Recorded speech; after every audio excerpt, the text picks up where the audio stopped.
12व्या पंचगव्य doctor असोसिएशनचे संमेलन पुण्यामध्ये आहे. तर त्या संमेलनामध्ये श्री उत्तरेश्वर पंचगव्य प्रॉडक्ट केम सोलापूरहून हे तानाजी तळेकर भाऊ आलेले आहेत. तर त्यांची विशेषता आहे की बाईकची तुम्ही बघाल, बाईकमध्ये देशी गोवंशापासून जी काही उत्पादनं बनतात तर ती देशी गोवंशाची उत्पादनं त्यांनी ह्याच्यामध्ये ठेवत आहेत. त्याचप्रमाणे त्यांची जी बाईक आहे तर ती रेडिएशन प्रूफ होण्याच्या संदर्भात किंवा त्याला थोडंसं शेण लावून त्याला एक वेगळा लुक दिलेला आहे.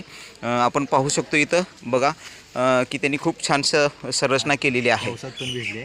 हां, आता थोडासा पाऊस लागला आहे त्याच्यामुळे त्याच्यात भिजलेले आहे.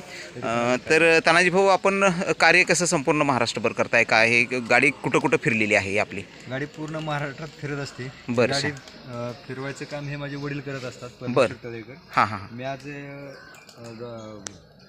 पंचगव्य डॉक्टर असोसिएशनच्या 12व्या संमेलनासाठी आलो असता मी पहिल्यांदाच गाडी घेऊन आलो. छान छान. महाराष्ट्रभर हे पूर्ण गाडी फिरत असते, ते वडील फिरत असतात. बरं बरं. आणि ह्या गाडीसोबत सगळे आपले हे पंचगव्य उत्पादन ठेवलेले देशी गायच्या शेणगोमूत्रापासून, दुधापासून, तुपापासून जे बनवलं जातं सगळे छान ते सगळे ह्या गाडीत असतात विक्रीसाठी.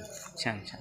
जसं हे दंतमंजन आहे, हे नश्य तूप आहे नाका सोडण्यासाठी, हां, हा साबण आहे, गोमय साबण, आणि हा नेत्रौषधी आहे. ठीक. अशी सगळी पंचगव्य फिरता स्टॉलची गाडी.